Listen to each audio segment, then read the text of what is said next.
sham elections allowed to stand, what will stop the regime from conducting sham referenda to remove the constitutional provision? That's NASA leader Raila Odinga. Let's now speak right here on the big story to our Sophia Wanuna, who is in the Central Business District. For more on this, Sophia, Raila Odinga today calling the election a sham.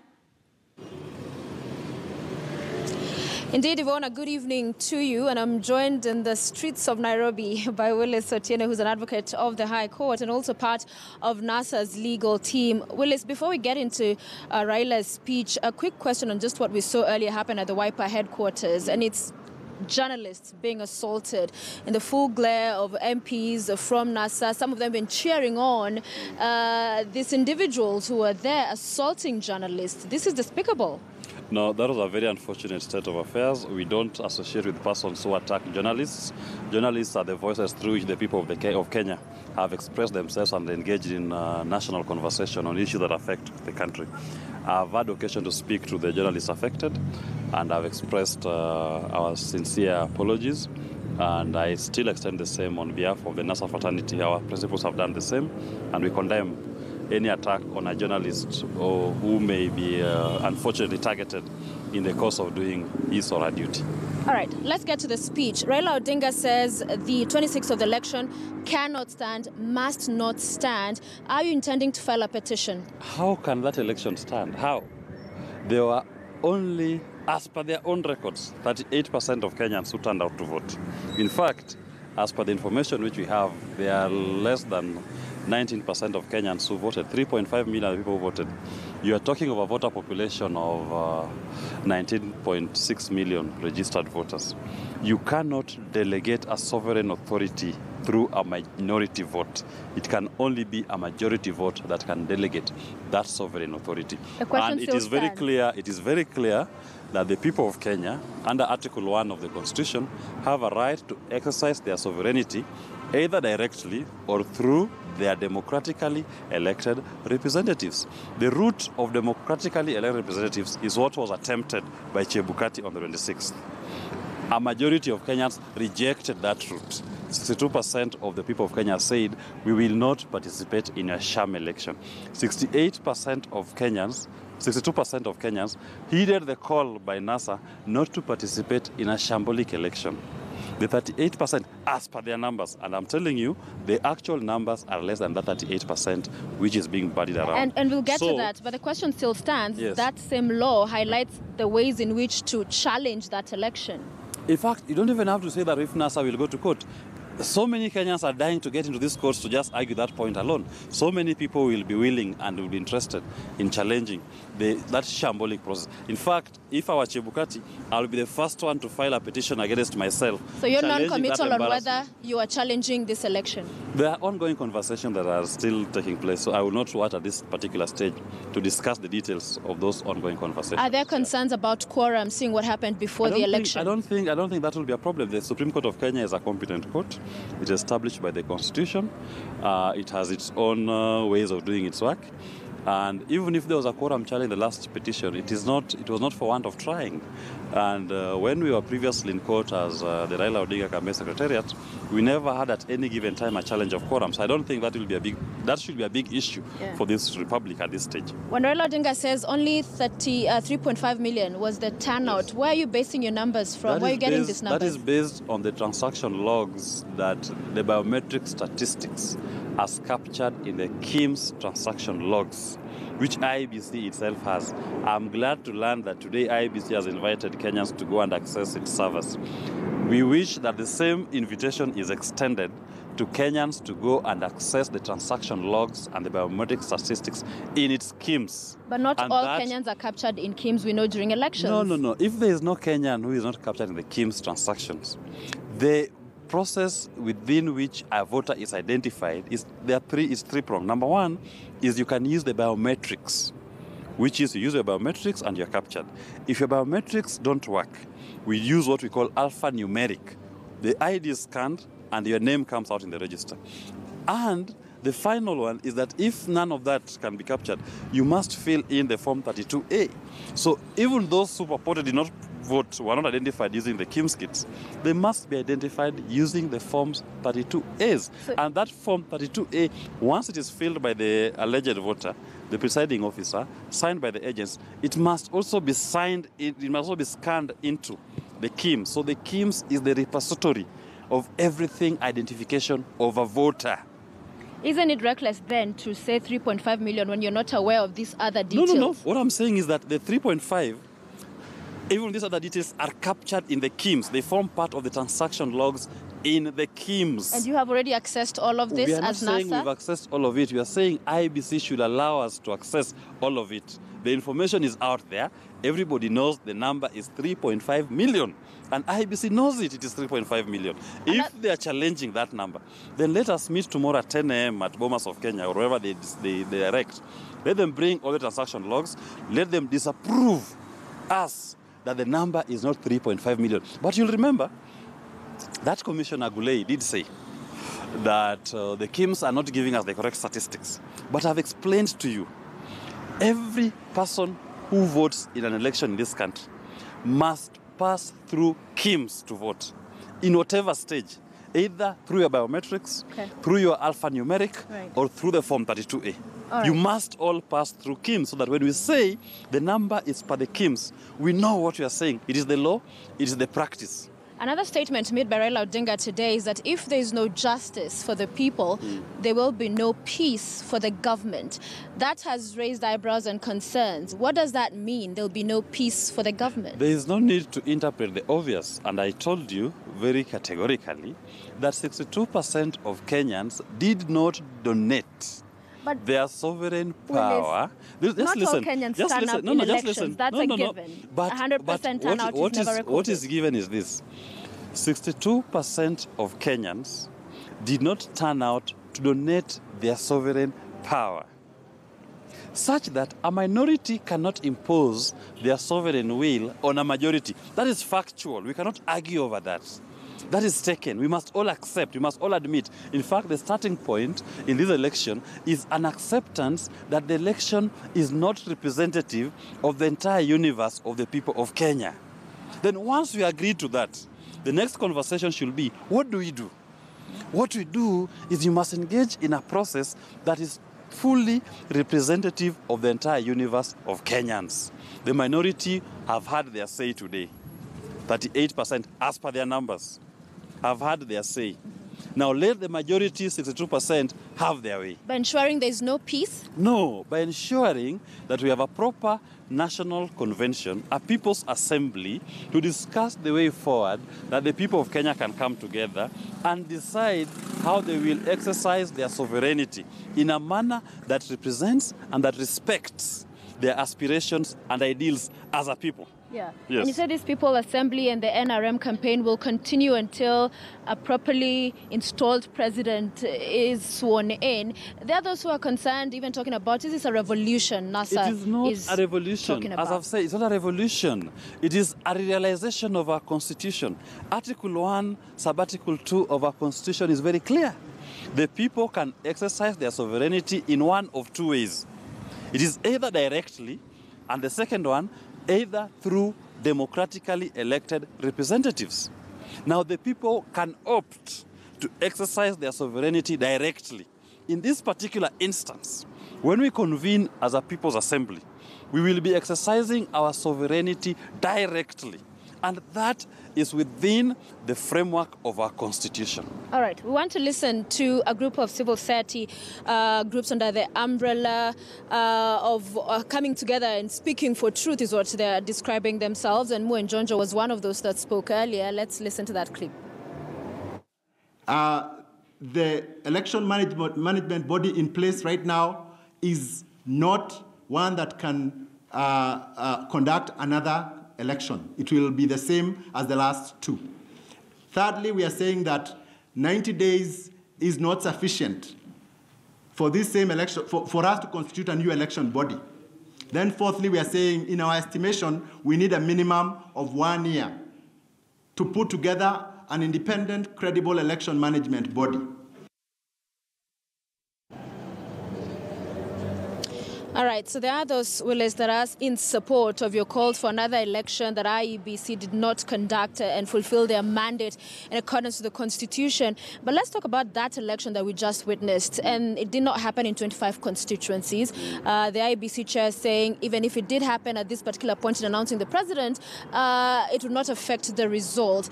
But the concern is that supporters ensured that the IEBC were unable to prepare and conduct their mandate in preparing that election in those constituencies. Let me start by saying this. That's where the IEBC gets us wrong. And it's consistent. One thing that is consistent about our IEBC, it never fails to get wrong legal advice.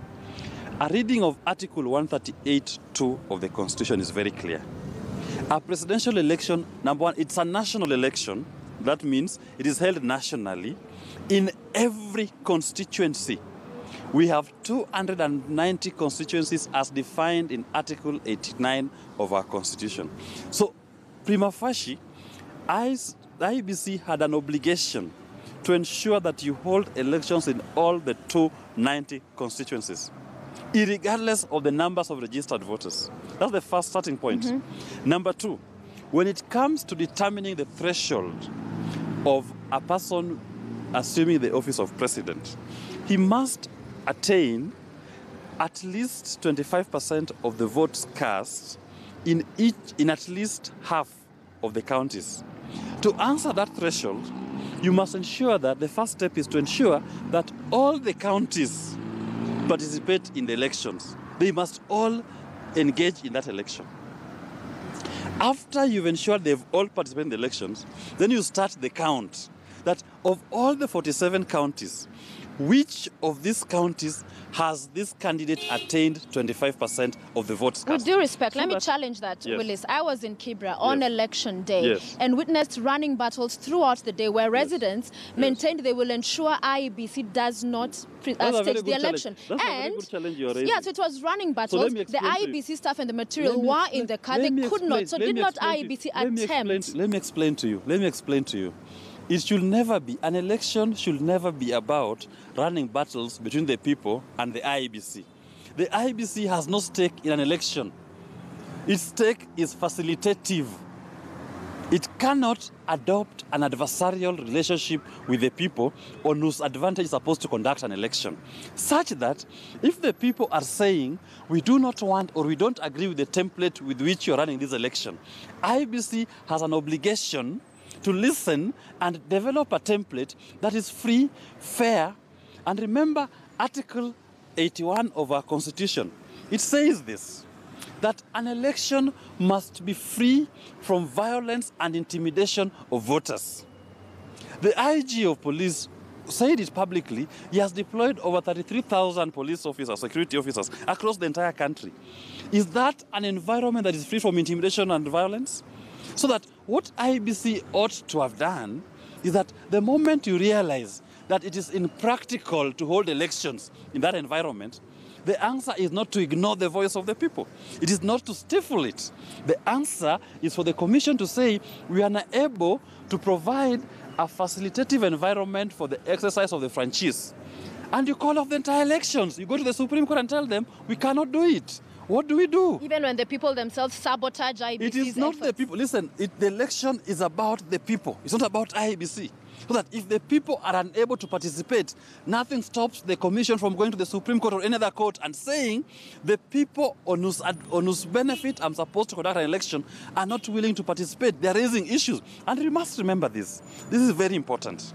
That even those who are saying we weren't going to participate in these elections, they were saying it not because they were insane. There were reasons behind it. Their request they had made to the Commission, they had said there were irregularities and illegalities. Why are you coming to conduct the same election before you address the illegalities and irregularities? So that IEBC cannot insist that we must do it without giving the people the answer. And I'm saying the moment the people said we cannot do it, IEBC, in insisting to proceed with the election, was engaging in an illegality. So you don't think your supporters behaved inappropriately in as far as in fact, stopping for those who wanted to participate? There is no template that any supporter of NASA stopped an election from taking place. there may be a template that some Kenyans said openly and with much passion that we will not allow an election process to go on before the illegalities and irregularities that were identified by the Supreme Court are addressed. All right, let's also listen to the ACK and what they had to say on what's unfolding in the country. We recommend that Kenyans, through Parliament, amend the Constitution of Kenya 2010 to provide for A, an expansion of the executive to provide for the president to appoint a prime minister and 2 deputies as part of the executive of the winning party or coalition. The prime minister and deputy prime ministers will sit on the cabinet and may answer questions in Parliament. These positions can be ascribed other names. We hasten to add that this is an expanded executive of the winning party or coalition. It is not a nusu mkate arrangement. We call for the restoration of the position of leader of the official opposition as was in the old constitution and the creation of the position of deputy leader of official opposition in Parliament. All right, Willis, are you in support for calls to expand the executive to have the position of Prime Minister, Deputy Prime Minister, and such? I watched the news about the NCCK making that proposal. Yeah. And as a coalition, we've said we are going to convene a People's Assembly. If NCCK wants their conversation, that conversation, they can bring it as part of the conversation that the people will have at the People's Assembly when it convenes. At this stage, I've not studied the merits or the demerits of what informs the NCCK's decision to make that proposal. But the People's Assembly will be a very sovereign congregation of Kenyans that will be discussing all issues of how the sovereign power is being exercised. And we invite such kind of proposals from all quarters. Remember, at the People's Assembly, it will be representative of the entire sphere of the people of Kenya. So such kind of proposals can be considered by the Assembly.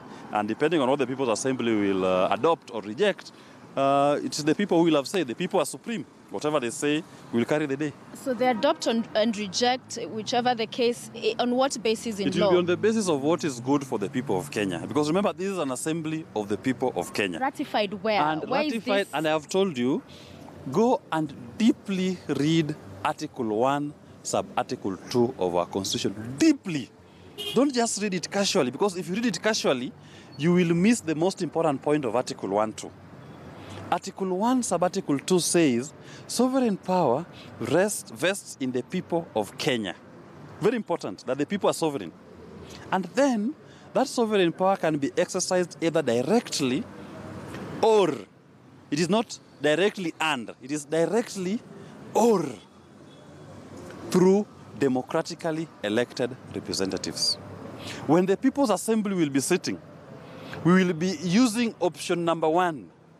We shall be exercising our sovereign power directly. All right. And these two cannot be interchanged. That is one thing that we must bear in mind. Finally. That we cannot interchange the direct exercise and the delegated exercise of sovereign power. All right, finally and very briefly, Raila Odinga talks about dialogue and not conversation between him and Uhuru Kenyatta. So how do you see this dialogue happening? That dialogue will take place within the framework of the People's Assembly. Okay. The one that, as the people, as the majority of Kenyans we've called, that will take place. We'll give further details on how the People's Assembly will convene and what will be the rules of engagement at that particular assembly, and then develop a chart out a way forward for the people of Kenya, the majority of the people of Kenya, but being cognizant of the fact that the diversity of this country, not everybody may agree with us. They are minority. Okay. We will try as much as possible to ensure that People's Assembly is representative of all the cadres of this public, and all voices will be respected and will be heeded at that assembly. Many thanks, Willis. Okay, Willis Otieno, who's an advocate